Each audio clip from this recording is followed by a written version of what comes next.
Amina woke before sunrise like she always did. The air smelled like dust and charcoal smoke. Outside her small hut, the city of Ndala was already stirring. Drums echoed from the market square. Voices shouted prices for yams and cloth. Dogs barked. Children ran past her doorway laughing. But this morning felt different. Amina couldn't explain it. The drums sounded slower, softer, like they were tired. She stepped outside and wrapped her old headscarf around her hair. Her fingers were stained with dye from the cloth she'd been stitching all week. She was a seamstress. Not the kind who made fancy robes for wealthy people. No. Amina mended torn shirts for farmers. She patched up old blankets for mothers who couldn't afford new ones. She worked all day in the hot sun at her wooden stall in the market. People called her kind. Some called her foolish. "You'll never be rich," the traders told her. Amina would just smile. She didn't care about being rich. She cared about helping people. That's what her grandmother had taught her before she died. Today, she grabbed her needle and thread and walked toward the market. Little did she know, her life was about to change in ways she couldn't imagine. If you're watching this video, please like, subscribe to the channel, and tell me in the comments where you're watching my folktale story from. I want to know how far it has traveled. The market was loud and crowded as always. Women balanced baskets on their heads. Men shouted to sell fish and fruit. Smoke rose from grills where meat sizzled. Amina walked past them all until she reached her small wooden stall at the edge of the market. She sat down on her low stool and laid out her tools. A rusty needle. Spools of colored thread. A few buttons she'd saved from old shirts. It wasn't much, but it was hers. A woman came to her stall carrying a torn dress. Her baby was tied to her back with a wrapper. The woman looked tired. Her eyes were sad. "Please, Amina," the woman said. "Can you fix this? It's the only good dress I have." Amina took the dress and examined it. The tear was long and deep.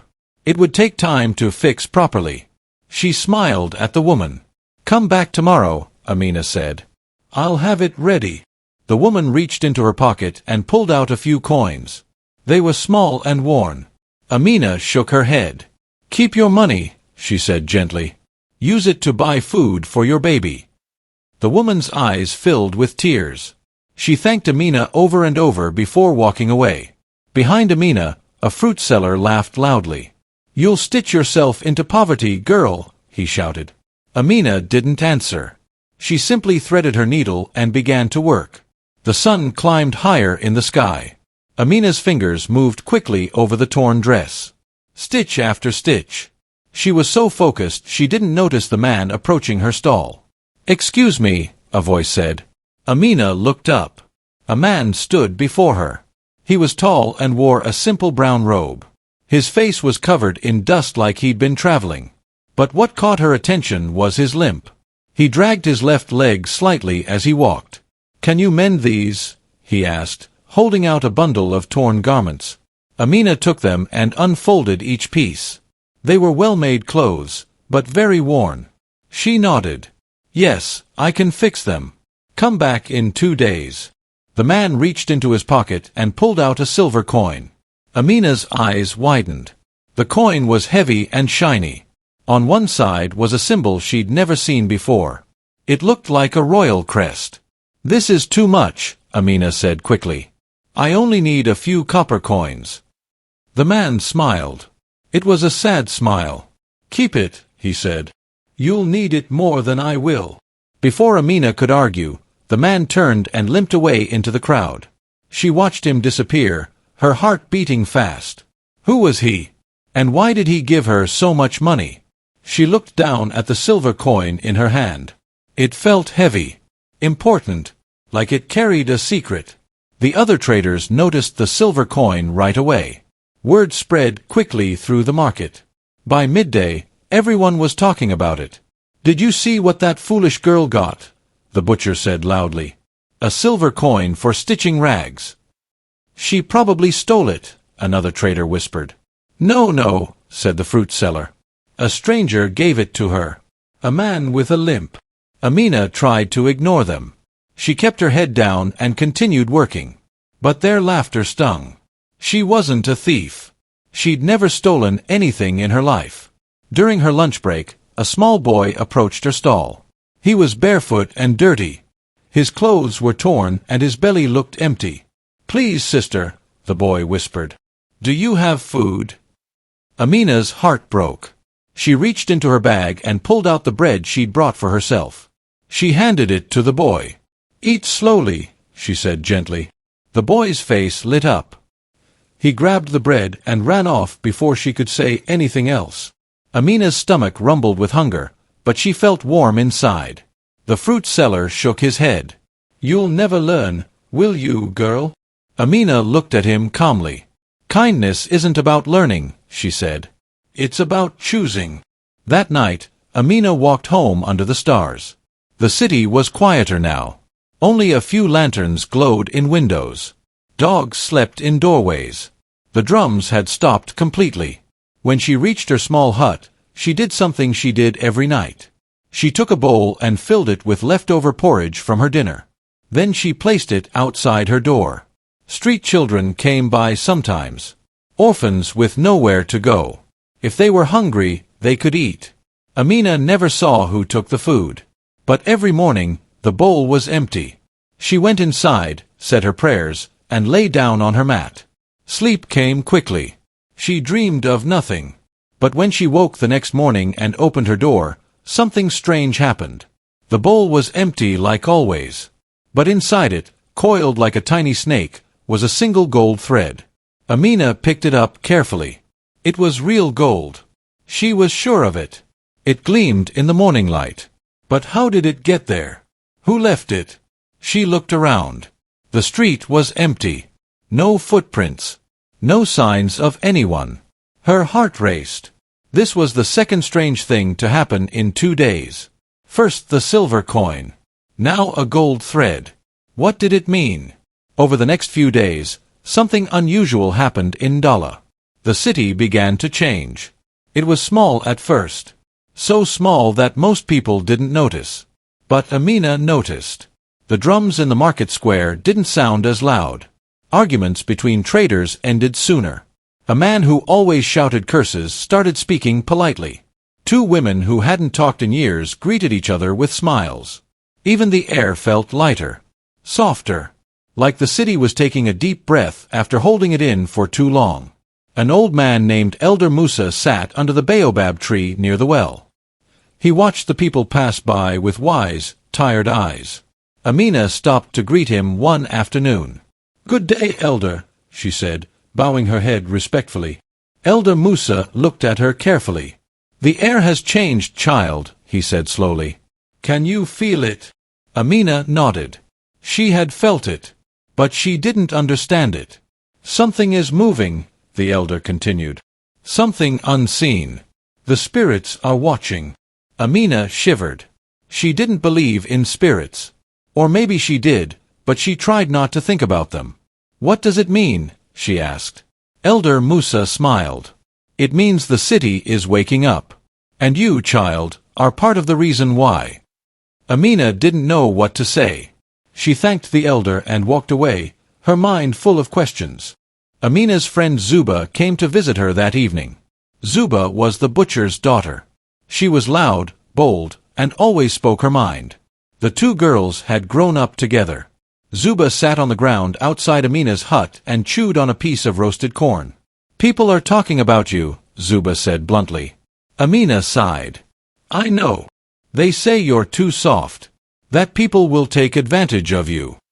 Amina smiled sadly. "Maybe."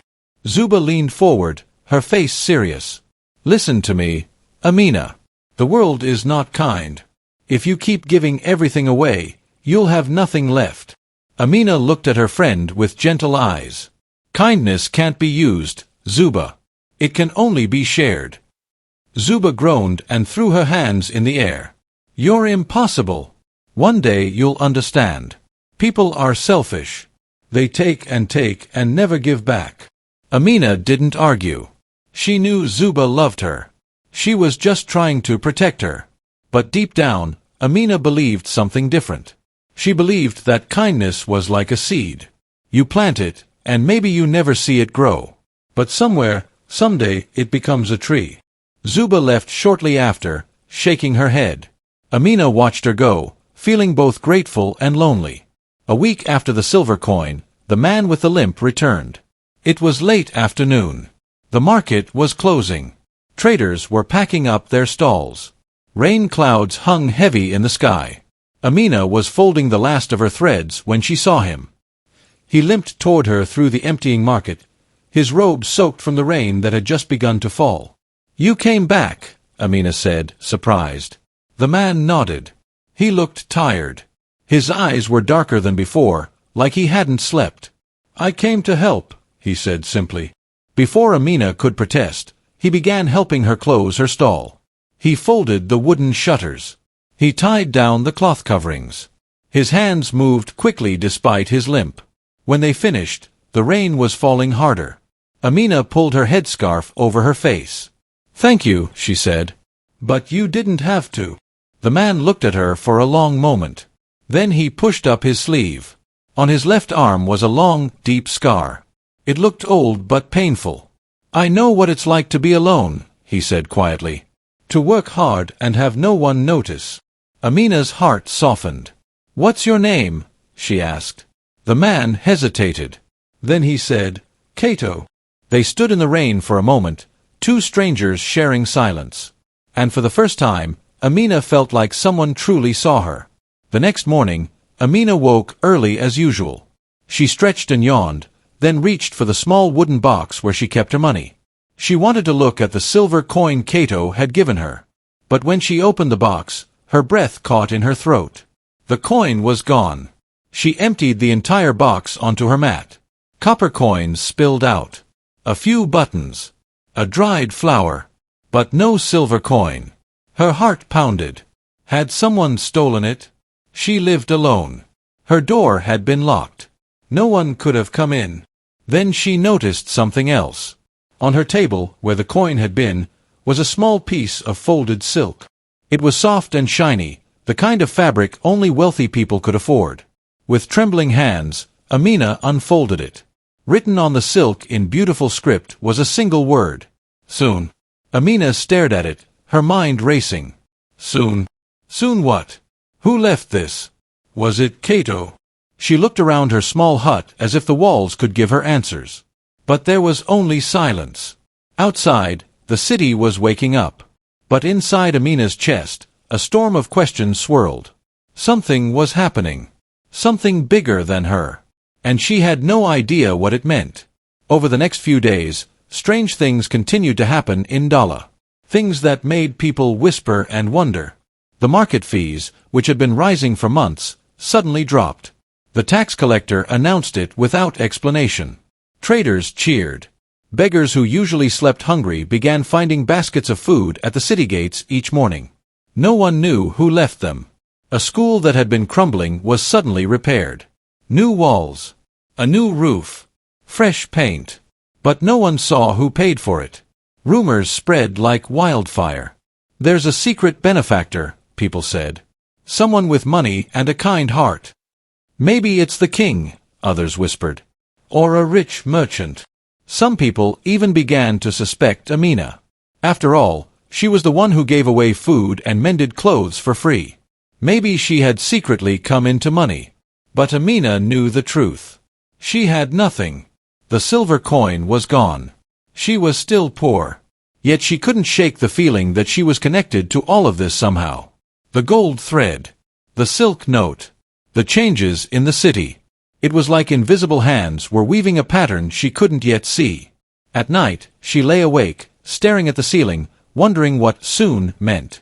And whether she should be excited or afraid. One afternoon, the sound of horses echoed through the market. People stopped what they were doing and turned to look. Royal soldiers. They rode in formation, their armor shining in the sun. At the front was a captain with a stern face and a long scar across his cheek. He carried a scroll in his hand. The captain dismounted and unrolled the scroll. His voice boomed across the market. "By order of the king, we are searching for the missing prince. He has been gone for 3 months. Anyone with information will be rewarded." Gasps rippled through the crowd. The prince is missing. How did we not know? Where could he be? The captain continued. The prince was last seen wearing common clothes. He may be injured. He may be hiding. If you see him, report to the palace immediately. Then the captain held up a piece of cloth. Embroidered on it was the royal crest, the same symbol Amina had seen on the silver coin. Her blood ran cold. She looked down at her hands, remembering the weight of that coin. The way Cato had smiled sadly when he gave it to her. The scar on his arm. Her heart pounded. Cato. Was he the prince?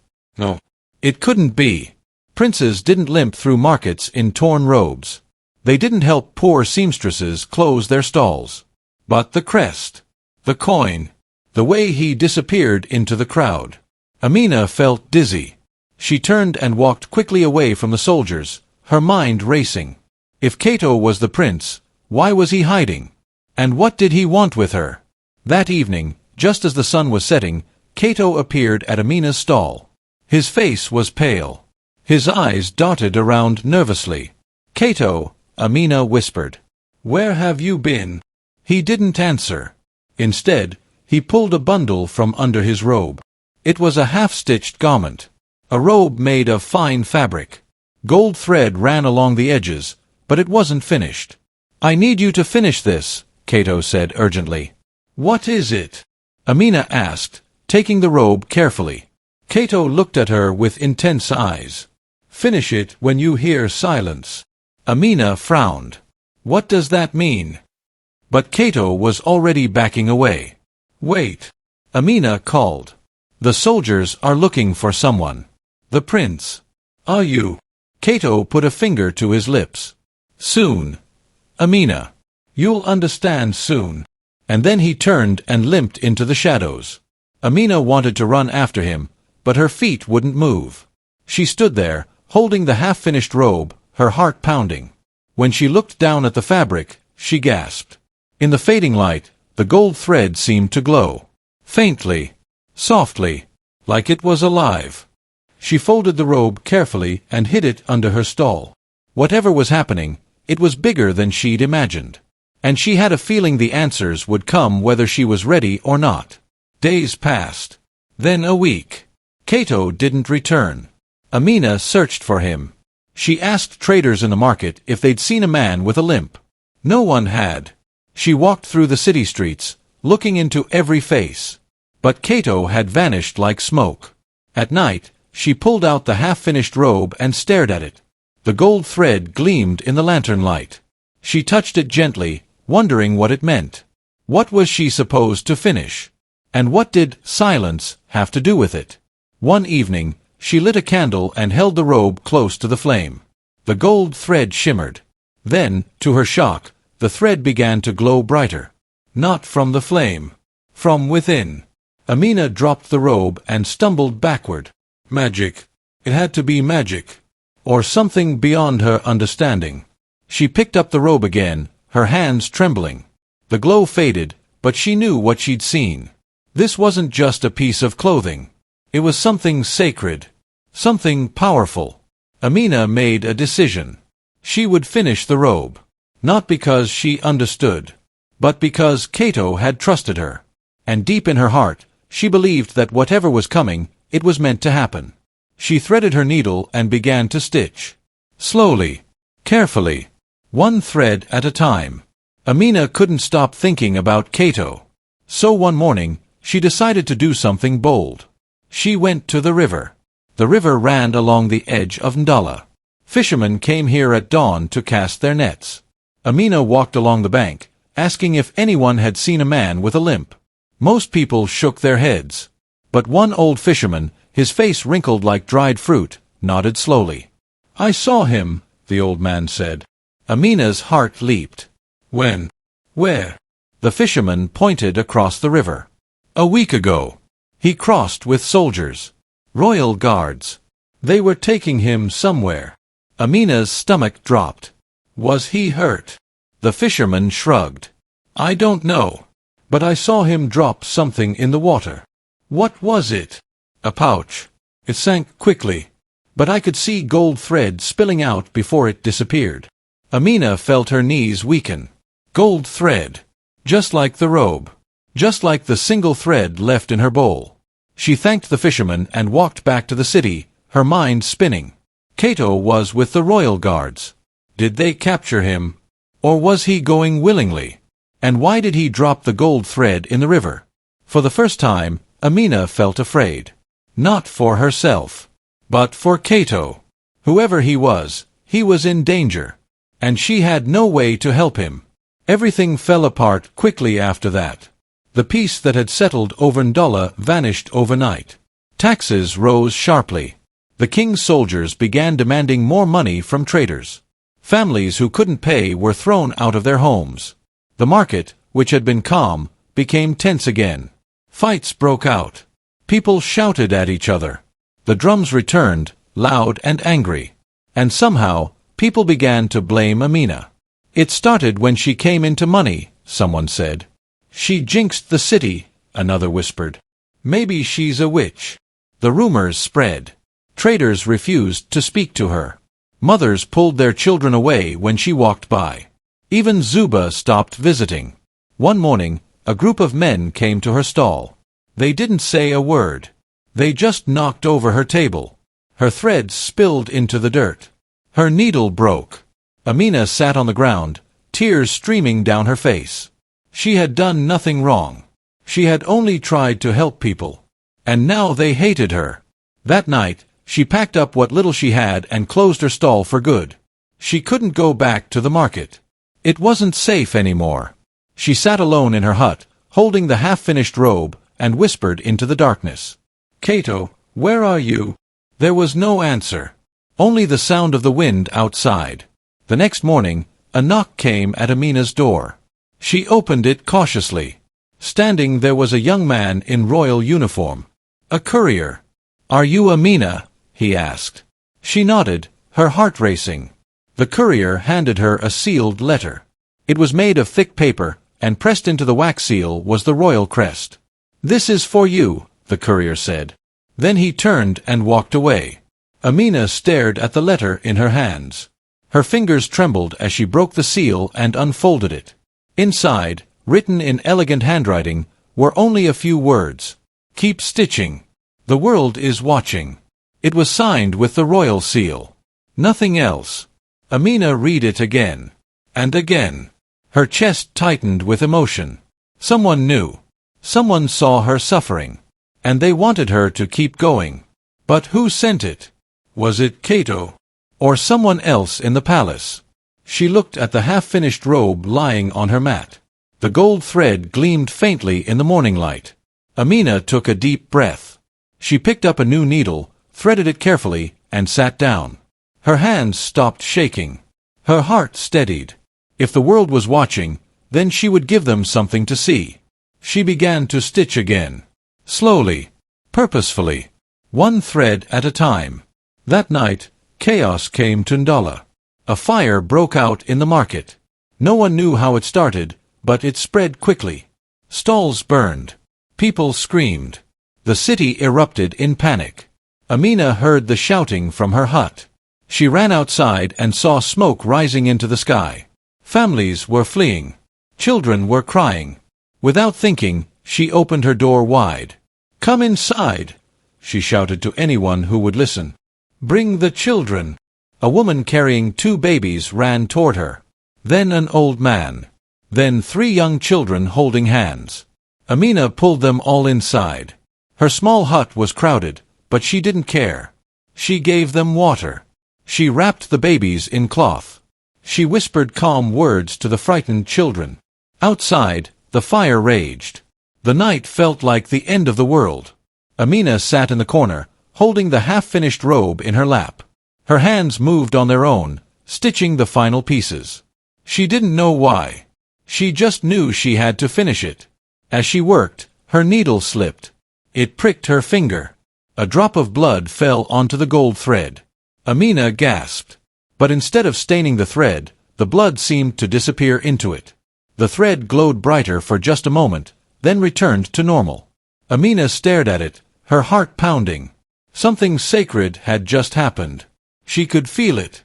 By morning, the fire was out. The city was bruised but standing. And Amina had finished the robe. When the sun rose, Amina stepped outside her hut, exhausted.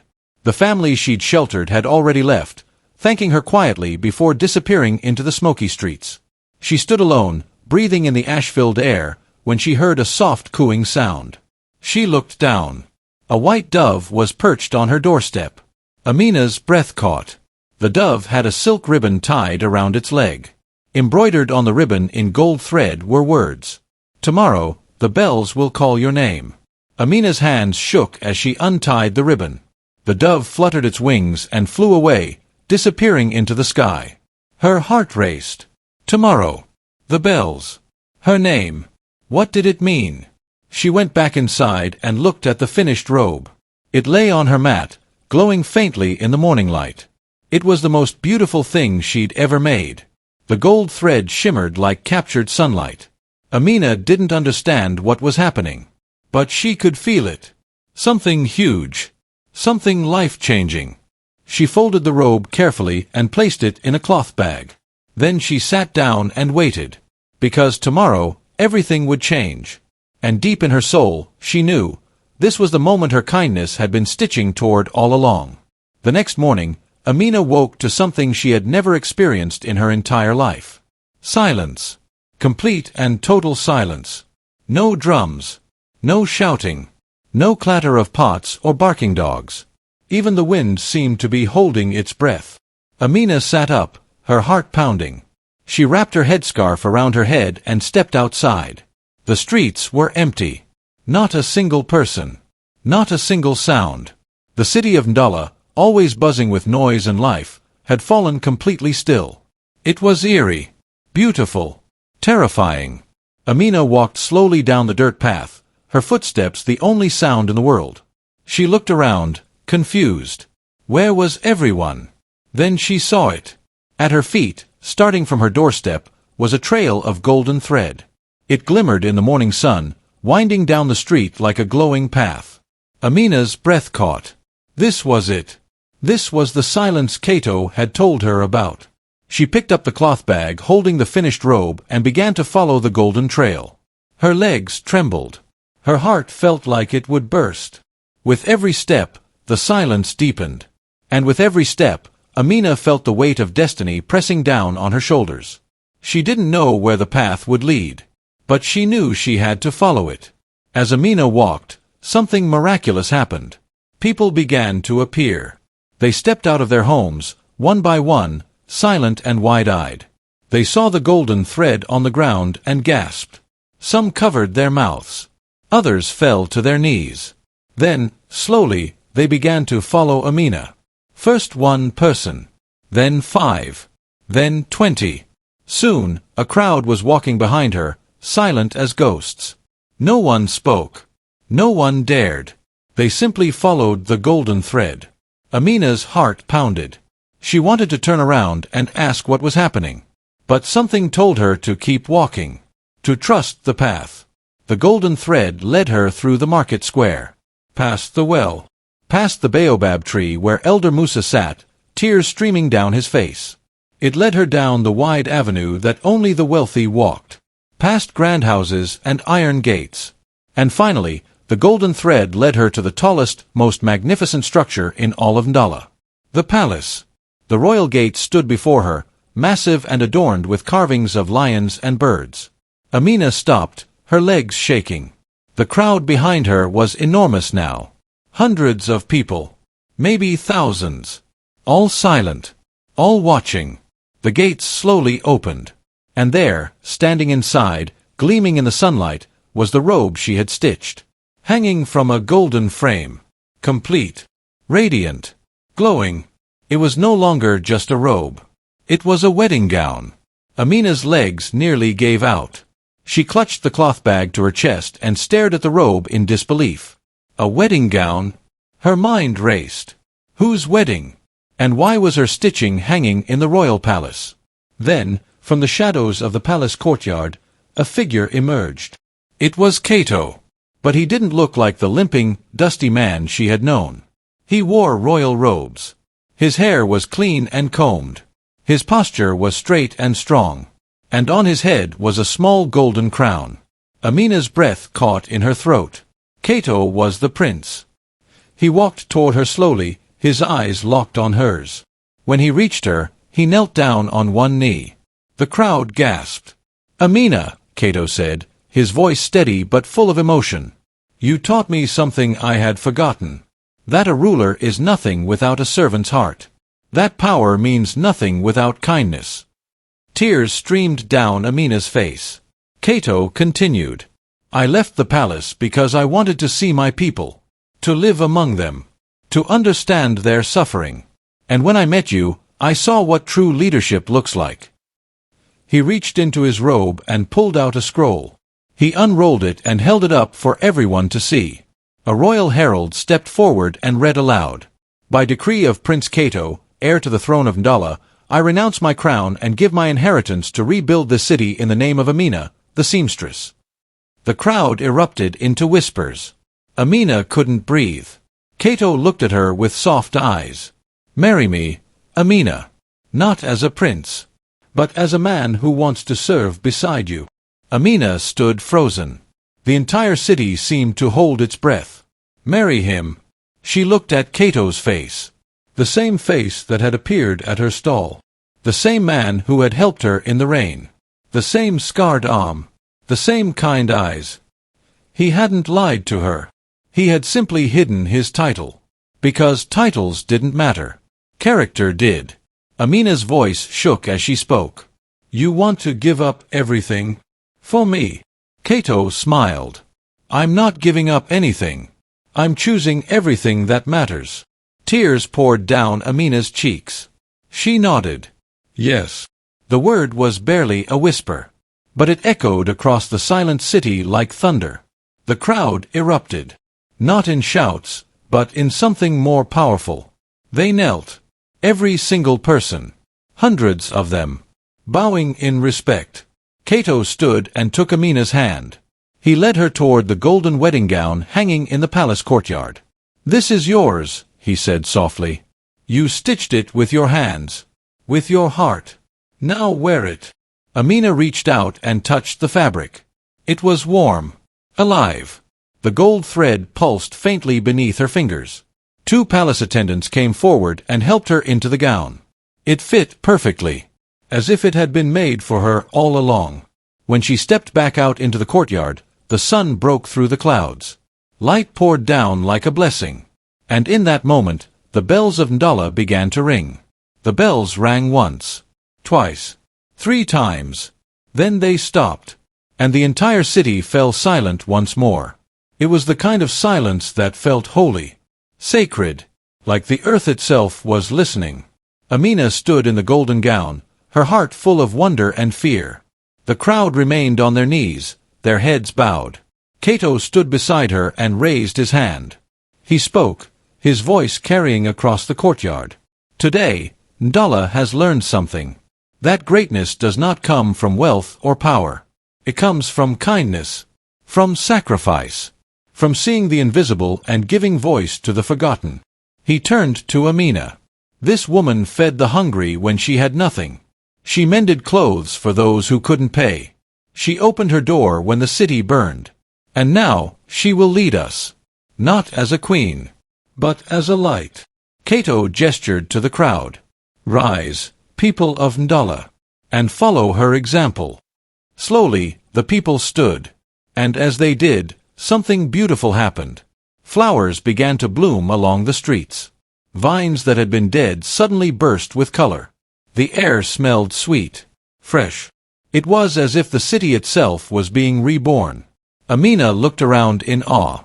She didn't understand how this was happening, but she felt it deep in her bones. Kindness had power. Real, tangible, world-changing power. And today, the city had finally learned to listen. Later that day, after the ceremony, Cato led Amina to a quiet room in the palace. It was simple. A wooden table. A chair. A window overlooking the city. On the table was a letter, sealed with wax. "This is for you," Cato said softly. I wrote it the day I left the palace. Amina's hands trembled as she opened it. The handwriting was Cato's. The letter read, Amina, if you are reading this, it means I kept my promise. I told you I would return. I told you the city would change. But what I didn't tell you is this. I was lost. I had everything a man could want. Wealth, power, a kingdom. But I had no purpose. Then I met you. And you reminded me what it means to live. True rule is not control. It is service. True wealth is not gold. It is generosity. You never asked for anything. You only gave. And in your giving, you taught me how to be a man worth following. I am not giving up my crown for you, Amina. I am giving it to the people. Because you showed me that a king who does not serve his people is no king at all. The city is yours now. Not to own, but to heal. With all my heart, Cato. Amina's tears fell onto the paper, blurring the ink.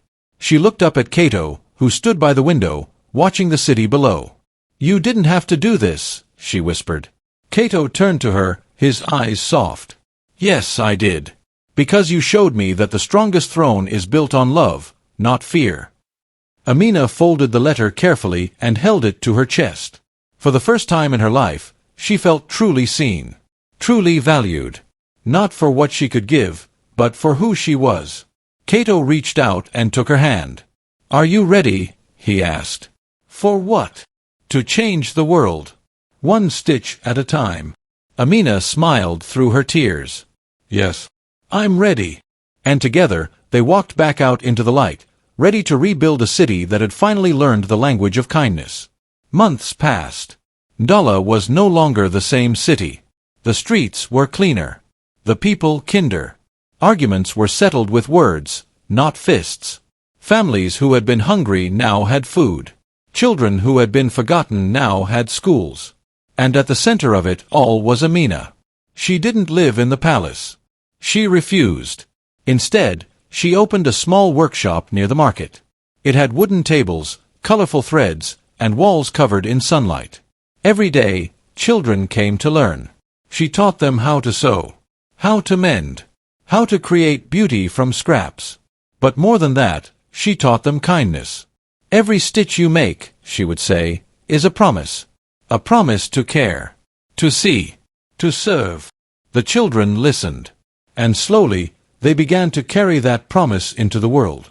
Above the workshop's door, Amina hung a single gold thread. It shimmered in the light, a reminder of the mystery that had changed her life. Cato visited often. He no longer wore his crown.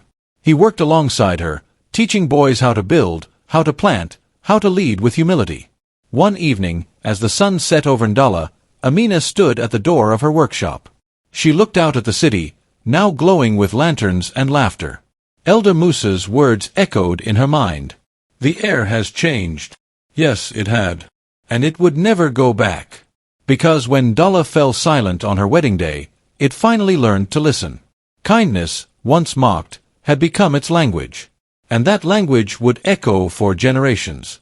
The story you have just heard is a beautiful African folktale that has traveled through time and across many lands. I'm telling it to you today to wake your minds to the power of quiet kindness. The world celebrates noise, wealth, fame, strength, but often it is the silent thread of compassion that holds everything together. If you were Amina, faced with mockery and misunderstanding, would you have kept giving? Or would you have closed your heart to protect yourself? I want to know your opinion, because every story is like a candle that can light the path for someone else. Remember this, kindness is never wasted. Even when the world doesn't see it. Even when people laugh. Even when you feel foolish. Somewhere, somehow, your goodness is weaving a future you cannot yet imagine. God bless you, and may courage guide your hands. Meanwhile, on the final screen, I am leaving you with one of the channel's most beloved folktales. I am sure you'll love it. Thank you for staying with me until this moment. Your presence here means the story has traveled far. And that is the greatest gift of all.